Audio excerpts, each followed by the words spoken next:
This is Paul McKenna for PT Box, and I'm here today down in Manchester with me, Liam Smith. Hi mate, okay? Meet you. So mate, obviously for the weigh-in today, not yet, obviously not kicked off yet, still over an hour to go, but 24 hours to go now. Frampton Quigg, massive event, massive fight, and obviously your teammate in Scott Quigg, so good fight Saturday night, and it's going to be booming. Yeah, tough fight, probably one of the best matchups we could put together at the minute. Been coming for a while with Scotland, Frampton. I think it had to happen. For numerous reasons. There's too much money involved for it not to happen. The two of them are both world champion at the minute, so it's a unification fight. On the level of that, if it never happened, it'd be suicide, because on the level of that, one of them could go and lose, and then this fight loses all value and all money, and a lot of fights in the past has happened that way. You know what I mean? Where they've tried to build it, and then one of them have lost. So I'm made up it's on now. So is the general public by the looks of it. It's sold out. They've done thousands of tickets for the weigh-in today. You know what I mean? So they've credit to both of them, and it's where they're both had in their career. So it's a massive fight for the winner, but it's not bad for the loser either. It's a tough fight. There's no disgrace losing to Carl Frampton, and from their point there's no disgrace losing to Scott Quigg. So I'm proper excited about it, and I'm proper looking forward to it. That's it. I think everyone's looking forward to it. It's going to be a massive fight tomorrow, whether you're in the arena or on Sky. I spoke to your Paul yesterday, and I think he's done. I was speaking to him about what type of bet he's done. I think he's done Quigg to stop him or whatever. If you threw a bet on, or I said the other day, I was quite laughing at. I believe there's a rumour going around that we've had one of us have had a 20 grand bet on Frampton. You know what I mean? Is that rumour just a rumour? Well, the promoters must be paying well if we can throw 20 grand against our mate. You know what I mean? I think it's just. That's just the rumours you hear, fight me, you know what I mean? It's just, they're just all the mind games people tonight. They're trying to upset our camp. I said I'll post my bet tomorrow morning. If people want to go with me. If it's a loser, then I'll lose. But I'll show you where I'm backing, who I'm backing, and what way I'm going to do it. But I'll be totally honest with you. I've said since day one it's a 50-50 fight, and no result on Saturday will surprise me. No result whatsoever. I think Scott can beat Frampton on points. I think Frampton can beat Scott on points. I think Frampton has got enough power to stop Scott. I think Scott's got well enough power to stop Frampton. So, that's what I mean. I think Scott stops Frampton, and I think he stops him quite early. I think the fight's over in 5 rounds. And I don't mean that Scott's too good for him in 5 rounds. I just mean, I think the way the fight's going to happen, the crowd's going to be unbelievable. And I just think Scott is going into it confident as any, and I don't think Frampton's confidence is at his best because of his last performance. And I just think a lot of things sway in Scott's favour now, and just how mentally strong he is at the minute. I think Carl's kind of bit, and in previous fights he hasn't bit, and I think they've got to him a little bit. He showed not weakness, but a different side to him for this fight, and why show that side now? Why not just keep you cool and be as you've always been? So I do think Scott and I have got to him a bit, and I just think everything seems to be swaying in Scott's favour at the minute. You know what I mean? And I can just see Scott catching him early, and I think he's a massive puncher and he's a very, very good finisher. So that's my honest opinion. That's what I think. But I'm not biased by it. Results will surprise me because they're two top kids, and they're at the very top of the game. As far as it goes with yourself, obviously we knew the Canelo fight was an option. Obviously now Khan's fighting Canelo.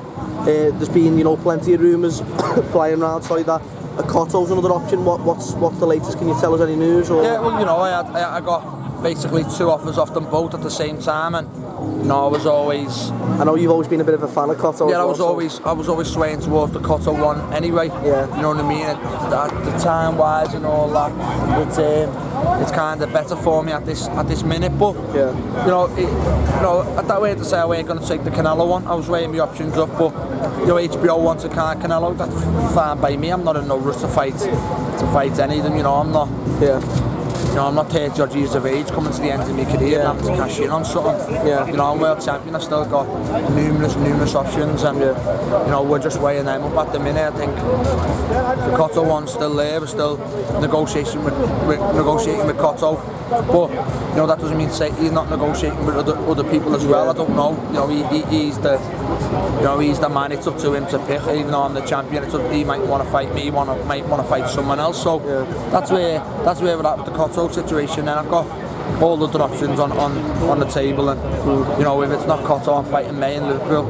So that's where we're at scheduled training wise. You know, we're back in now, back on my feet now, and preparing.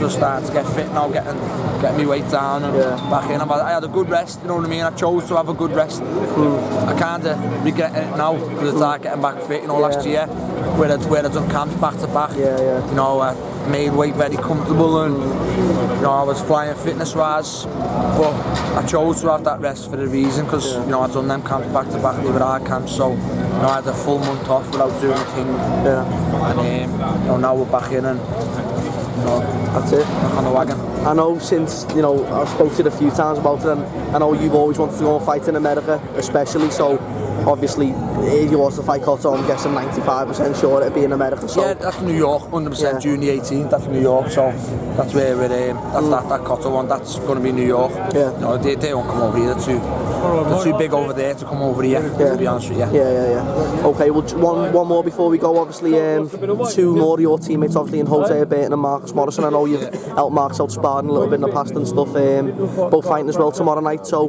they're both, Jose is fighting for the British and Marcus is looking on titles soon, so both good kids, and good chance to show their ability tomorrow night. Yeah, Marcus, I've done a lot of sparring with Marcus over the past few years. He's improving. You know, with every spar, to be honest with you, he's learning more, whether it's just little tiny things inside or whether it's, you know, from shot selection, anything, he's just learning, and that's what, you know, basically we want and Joe wants out of him, just to keep learning. He's only a baby, and you know, at the end of the day he's a novice pro, so you know, it's just another chance for him tomorrow to be on a big stage, perform well, step up another step on the ladder in performance wise. You know, I don't mean it to step up, but I just mean, you know, even though it's still the same level he's fighting, he's got to step up himself.